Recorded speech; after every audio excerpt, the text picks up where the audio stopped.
서혜정 성우와 함께하는 매일 성경 낭독 챌린지. 창세기 43장. 형들이 베냐민을 데리고 이집트로 가다. 그 땅에 기근이 더욱 심해갔다. 그들이 이집트에서 가지고 온 곡식이 다 떨어졌을 때에 아버지가 아들들에게 말하였다. 다시 가서 먹거리를 조금 더 사오너라. 유다가 아버지에게 말하였다. 그 사람이 우리에게 엄하게 경고하면서 너희가 막내 아우를 데리고 오지 않으면 다시는 나의 얼굴을 못 볼 것이다 하고 말하였습니다.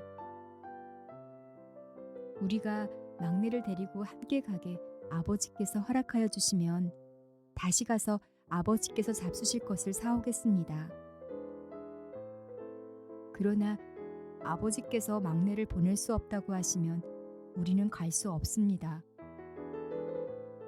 그분이 우리에게 말하기를 너희가 막내 아우를 데리고 오지 않으면 다시는 나의 얼굴을 못 볼 것이다 하였기 때문입니다. 이스라엘이 자식들을 탓하였다. 어찌하려고 너희는 아우가 있다는 말을 그 사람에게 해서 나를 이렇게도 괴롭히느냐? 그들이 대답하였다. 그 사람은 우리와 우리 가족에 관하여서 낱낱이 캐물었습니다. 너희 아버지가 살아 계시느냐 하고 묻기도 하고 또 다른 형제가 더 있느냐 하고 묻기도 하였습니다. 우리는 그저 그가 묻는 대로 대답을 하였을 뿐입니다. 그가 우리의 아우를 그리로 데리고 오라고 말할 것이라고는 상상도 하지 못하였습니다. 유다가 아버지 이스라엘에게 말하였다. 제가 막내를 데리고 가게 해주십시오. 그러면 우리가 곧 떠나겠습니다. 그렇게 하여야 우리도 아버지도 우리의 어린 것들도 죽지 않고 살 수 있을 것입니다. 제가 그 아이의 안전을 책임지겠습니다. 아버지께서는 그 아이에 대해서는 저에게 책임을 물어주십시오. 제가 그 아이를 아버지께로 다시 데리고 와서 아버지 앞에 세우지 못한다면 그 죄를 제가 평생 달게 받겠습니다. 우리가 이렇게 머뭇거리고 있지 않았으면 벌써 2번도 더 다녀왔을 것입니다. 아버지 이스라엘이 아들들에게 말하였다. 꼭 그렇게 해야만 한다면 이렇게 하도록 하여라. 이 땅에서 나는 것 가운데서 가장 좋은 토산물을 너희 그릇에 담아 가지고 가서 그 사람에게 선물로 드리도록 하여라. 유향과 꿀을 얼마쯤 담고 향품과 모략과 유향나무 열매와 반복수만을 담아라. 돈도 2배를 가지고 가거라. 너희 자로하기에 담겨 돌아온 돈은 되돌려 주어야 한다. 아마도 그것은 실수였을 것이다. 너희 아우를 데리고 어서 그 사람에게로 가거라. 너희들이 그 사람 앞에 설 때에 전능하신 하나님이 그 사람을 감동시켜서 너희에게 자비를 베풀게 해주시기를 빌 뿐이다. 그가 거기에 남아있는 아이와 베냐민도 너희와 함께 돌려보내준다면 더 바랄 것이 없겠다. 자식들을 잃게 되면 잃는 것이지 난들 어떻게 하겠느냐. 사람들은 선물을 꾸리고 돈도 갑절을 지니고 베냐민을 데리고 급히 이집트로 가서 요셉 앞에 섰다. 요셉은 베냐민이 그들과 함께 온 것을 보고서 자기 집 관리인에게 말하였다. 이 사람들을 집으로 데리고 가시오. 짐승을 잡고 밥상도 준비하시오. 이 사람들은 나와 함께 점심을 먹을 것이오. 요셉이 말한 대로 관리인이 그 사람들을 요셉의 집으로 안내하였다. 그 사람들은 요셉의 집으로 안내를 받아 들어가면서 겁이 났다. 그들은 지난번에 여기에 왔을 적에 우리가 낸 돈이 알지도 못하는 사이에 우리의 자루에 담겨 되돌아왔는데 그 돈 때문에 우리가 이리로 끌려온다. 그 일로 그가 우리에게 달려들어서 우리의 나귀를 빼앗고 우리를 노예로 삼으려는 것이 틀림없다 하고 걱정하였다. 그래서 그들은 요셉의 집 문 앞에 이르렀을 때에 요셉의 집 관리인에게 가서 물었다. 우리는 지난번에 여기에서 곡식을 사간 일이 있습니다. 하룻밤 묵어갈 곳에 이르러서 자루를 풀다가 우리가 치른 돈이 액수 그대로 우리 각자의 자루 아기 안에 고스란히 들어있는 것을 보았습니다. 그래서 우리가 그것을 다시 가지고 왔습니다. 또 우리는 곡식을 살 돈도 따로 가지고 왔습니다. 우리는 누가 그 돈을 우리의 자루 속에 넣었는지 모릅니다. 그 관리인이 말하였다. 그동안 별거 없으셨습니까? 걱정하지 마십시오. 댁들을 돌보시는 하나님, 댁들의 조상을 돌보신 그 하나님이 그 자루에 보물을 넣어주신 것입니다. 나는 댁들이 낸 돈을 받았습니다. 이렇게 말하면서 관리인은 시므온을 그들에게로 데리고 왔다. 관리인은 그 사람들을 요셉의 집 안으로 안내하고서 발 씻을 물도 주고 그들이 끌고 온 나귀에게도 먹이를 주었다. 그들은 거기에서 점심을 먹게 된다는 말을 들었으므로 정오에 올 요셉을 기다리면서 장만해 온 선물을 정돈하고 있었다. 요셉이 집으로 오니 그들은 집 안으로 가지고 들어온 선물을 요셉 앞에 내놓고 땅에 엎드려 절을 하였다. 요셉은 그들의 안부를 묻고 난 다음에 전에 그대들이 나에게 말한 그 연세 많으신 아버지도 안녕하시오? 그분이 아직도 살아계시오? 하고 물었다. 그들은 총리 어른의 종인 소인들의 아버지는 지금도 살아계시고 평안합니다. 하고 대답하면서 몸을 굽혀서 절을 하였다. 요셉이 둘러보다가 자기의 친어머니의 아들, 친동생 베냐민을 보면서 이 아이가 지난번에 그대들이 나에게 말한 바로 그 막내 아우요? 하고 물었다. 그러면서 그는 귀엽구나. 하나님이 너에게 복 주시기를 빈다 하고 말하였다. 요셉은 자기 친동생을 보다가 마구 치밀어 오르는 형제의 정을 누르지 못하여 급히 울 곳을 찾아 자기의 방으로 들어가서 한참 동안 울고 얼굴을 씻고 도로 나와서 그 정을 누르면서 밥상을 차리라고 명령하였다. 밥상을 차리는 사람들은 요셉에게 상을 따로 차려서 올리고 그의 형제들에게도 따로 차리고 요셉의 집에서 먹고 사는 이집트 사람들에게도 따로 차렸다. 이집트 사람들은 히브리 사람들과 같은 상에서 먹으면 부정을 탄다고 생각하기 때문에 상을 같이 차리지 않은 것이다.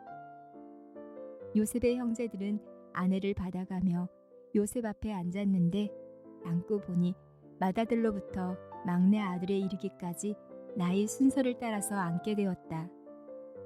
그 사람들은 어리둥절하면서 서로 쳐다보았다. 각 사람이 먹을 것은 요셉의 상에서 날라다 주었는데 베냐민에게는 다른 사람보다 5몫이나 더 주었다. 그들은 요셉과 함께 취하도록 마셨다. 마가복음서 13장. 성전이 무너질 것을 예언하시다. 예수께서 성전을 떠나가실 때에 제자들 가운데서 한 사람이 예수께 말하였다. 선생님, 보십시오. 얼마나 굉장한 돌입니까? 얼마나 굉장한 건물들입니까? 예수께서 그에게 말씀하셨다. 너는 이 큰 건물들을 보고 있느냐? 여기에 돌 하나도 돌 위에 남지 않고 다 무너질 것이다. 재난의 징조. 예수께서 올리브산에서 성전을 마주보고 앉아 계실 때에 베드로와 야고보와 요한과 안드레가 따로 예수께 물었다. 우리에게 말씀해 주십시오. 이런 일이 언제 일어나겠습니까? 또 이런 일들이 이루어지려고 할 때에는 무슨 징조가 있겠습니까? 예수께서 그들에게 말씀하셨다. 누구에게도 속지 않도록 조심하여라. 많은 사람이 내 이름으로 와서는 내가 그리스도다 하면서 많은 사람을 속일 것이다. 또 너희는 여기저기에서 전쟁이 일어난 소식과 전쟁이 일어날 것이라는 소문을 듣게 되어도 놀라지 말아라. 이런 일이 반드시 일어나야 한다. 그러나 아직은 끝은 아니다. 민족과 민족이 맞서 일어나고 나라와 나라가 맞서 일어날 것이며 지진이 곳곳에서 일어나고 기근이 들 것이다. 이런 일들은 진통의 시작이다. 너희는 스스로 조심하여라. 사람들이 너희를 법정에 넘겨줄 것이며 너희가 회당에서 매를 맞을 것이다. 또 너희는 나 때문에 총독들과 임금들 앞에 서게 되고 그들에게 증언할 것이다. 먼저 복음이 모든 민족에게 전파되어야 한다.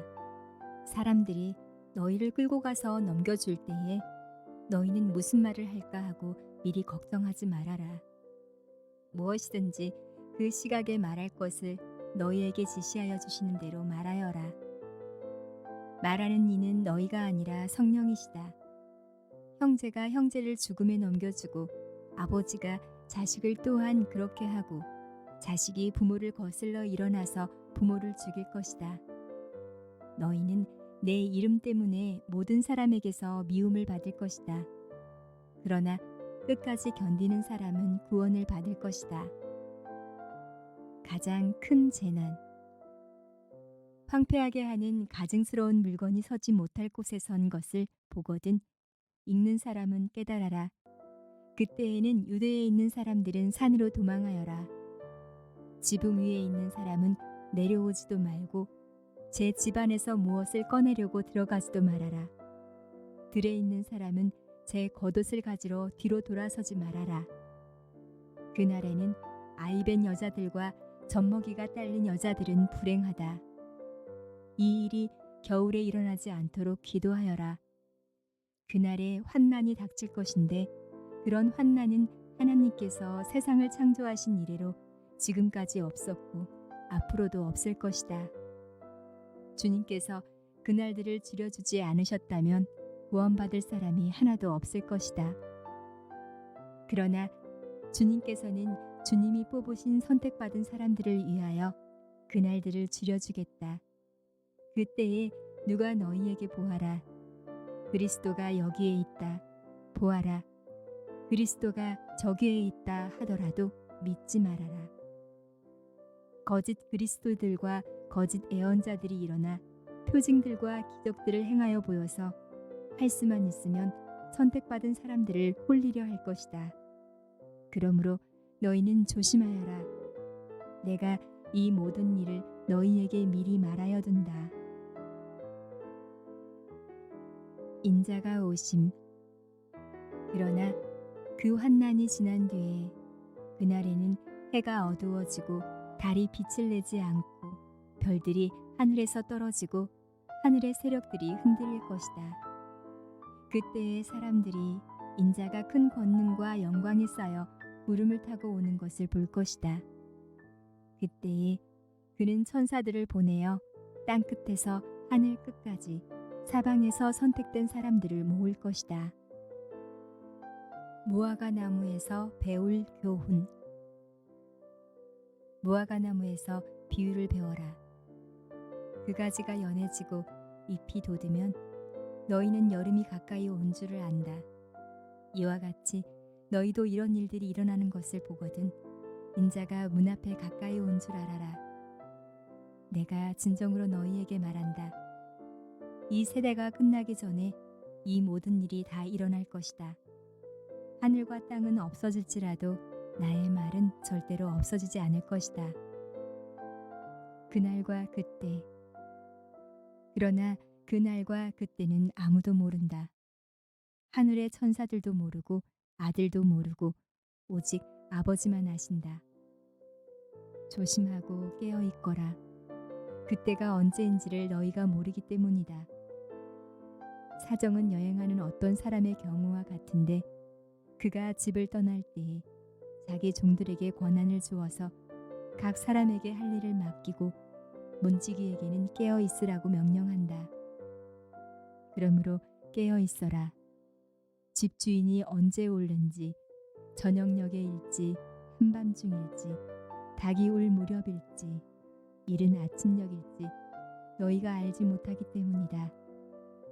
주인이 갑자기 와서 너희가 잠자는 것을 보게 되는 일이 없도록 하여라. 내가 너희에게 하는 말은 모든 사람에게 하는 말이다. 깨어 있어라. 욥기 9장. 욥의 대답. 욥이 대답하였다. 그것이 사실이라는 것은 나도 잘 알고 있다. 그러나 사람이 어떻게 하나님 앞에서 의롭다고 주장할 수 있겠느냐? 사람이 하나님과 논쟁을 한다고 해도 그분의 천마디 말씀에 한마디도 대답하지 못할 것이다. 하나님이 전지전능하시니 그를 거역하고 온전할 사람이 있겠느냐? 아무도 모르는 사이에 산을 옮기시며 진노하셔서 산을 뒤집어 엎기도 하신다. 지진을 일으키시어 땅을 그 밑부리에서 흔드시고 땅을 받치고 있는 기둥들을 흔드신다. 해에게 명령하시어 뜨지 못하게도 하시며 볕들을 가두시어 빛을 내지 못하게도 하신다. 어느 누구에게 도움을 받지도 않고 하늘을 펼치시며 바다 괴물의 등을 짓밟으신다. 북두칠성과 삼성을 만드시고 노성과 남방의 밀실을 만드시며 우리가 측량할 수 없는 큰 일을 하시며 우리가 헤아릴 수 없는 기이한 일을 행하시는 분이시다. 하나님이 내 곁을 지나가신다 해도 볼 수 없으며 내 앞에서 걸으신다 해도 알 수 없다. 그가 가져가신다면 누가 도로 찾을 수 있으며 누가 감히 그에게 왜 그러시느냐고 할 수 있겠느냐? 하나님이 진노를 풀지 아니하시면 라합을 돕는 무리도 무릎을 꿇는데 내가 어찌 감히 그분에게 한 마디라도 대답할 수 있겠으며 내가 무슨 말로 말대꾸를 할 수 있겠느냐? 비록 내가 옳다 해도 감히 아무 대답도 할 수 없다. 다만 나로서 할 수 있는 일은 나를 심판하실 그분께 은총을 비는 것뿐이다. 비록 그분께서 내가 말하는 것을 허락하신다 해도 내가 부르짖는 소리를 귀 기울여 들으실까? 그분께서 머리털 한 오라기만한 하찮은 일로도 나를 이렇게 짓눌러 부수시고 나도 모를 이유로 나에게 많은 상처를 입히시는데 숨 돌릴 틈도 주지 않고 쓰라림만 안겨주시는데 그분께서 내 간구를 들어주실까?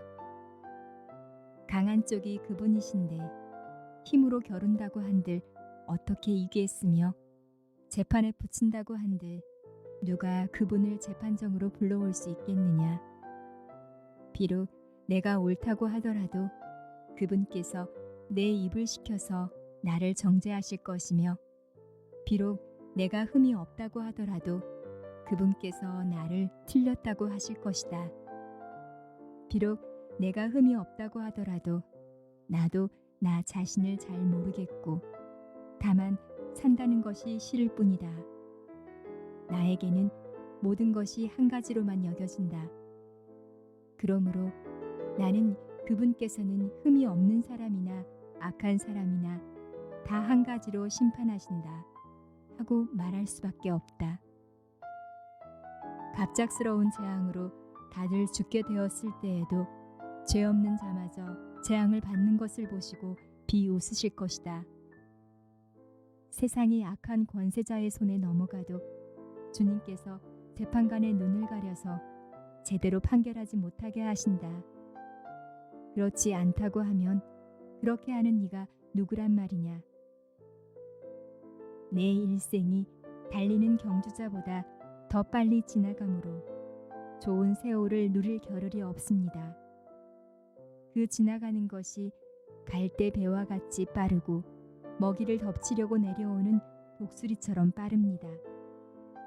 온갖 불평도 잊어버리고 슬픈 얼굴빛을 고쳐서 애써 명랑하게 보이려 해도 내가 겪는 이 모든 고통이 다만 두렵기만 합니다.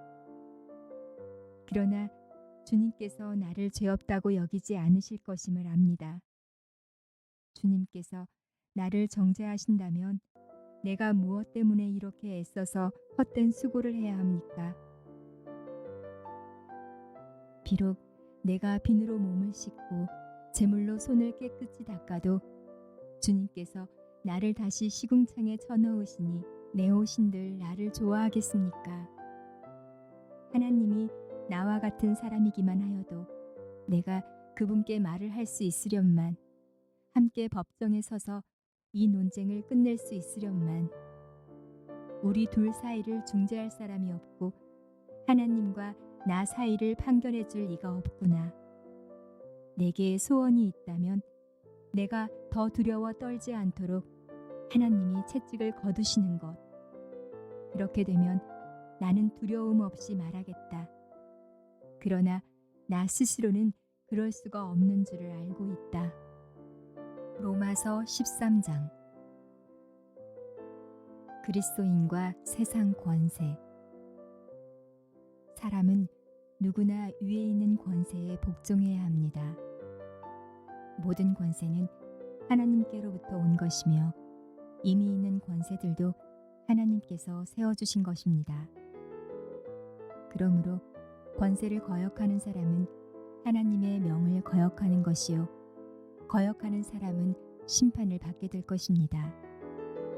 치안관들은 좋은 일을 하는 사람에게는 두려울 것이 없고 나쁜 일을 하는 사람에게만 두려움이 됩니다. 권세를 행사하는 사람을 두려워하지 않으려거든 좋은 일을 하십시오. 그러면 그에게서 칭찬을 받을 것입니다. 권세를 행사하는 사람은 여러분 각 사람에게 유익을 주려고 일하는 하나님의 일꾼입니다.